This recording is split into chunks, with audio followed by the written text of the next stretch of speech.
In today's digital-first world, many young professionals are asking the question, should you stick with traditional savings or should you HODL Bitcoin? This story follows Daniel Kim, a 29-year-old UX designer living in Seoul, who's been hearing about Bitcoin from friends and online forums. After watching an animated explainer video titled Bitcoin versus Traditional Savings, Daniel decides to investigate the pros and cons of each option. The animation introduces him to the concept of a traditional savings account. It's a place where he can keep his money safe and insured by banks, offering a steady but low interest rate, typically well below inflation.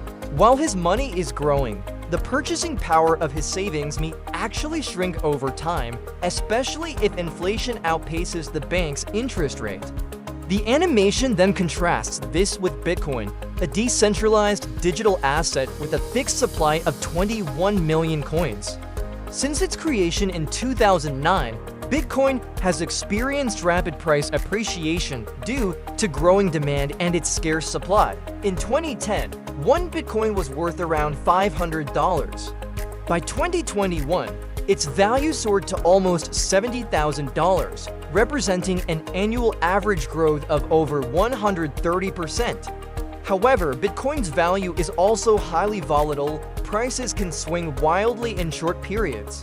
The animation visualizes this volatility with bouncing graphs, while showing Daniel weighing the emotional toll of watching his portfolio fluctuate. Despite the volatility, some people have made a fortune investing in Bitcoin. The animation introduces the term HODL, hold on for dear life, a term used by Bitcoin advocates who believe in holding the asset long-term to ride out the volatility and benefit from potential future gains. Of course, there are risks to consider. If Daniel needs cash and has to sell during a downturn, his $10,000 investment might only be worth $5,000. On the other hand, his savings account remains at $10,000, albeit with reduced purchasing power due to inflation. After careful consideration, Daniel decides to balance both worlds. He keeps a solid emergency fund in his savings account for stability and peace of mind and allocates a small, manageable portion of his portfolio to Bitcoin as a speculative investment. The animation closes with Daniel feeling empowered and informed. He's learned that the smartest strategy often isn't either or, but rather a balance of both. It's about diversification, knowing your risk tolerance, and having a clear financial plan.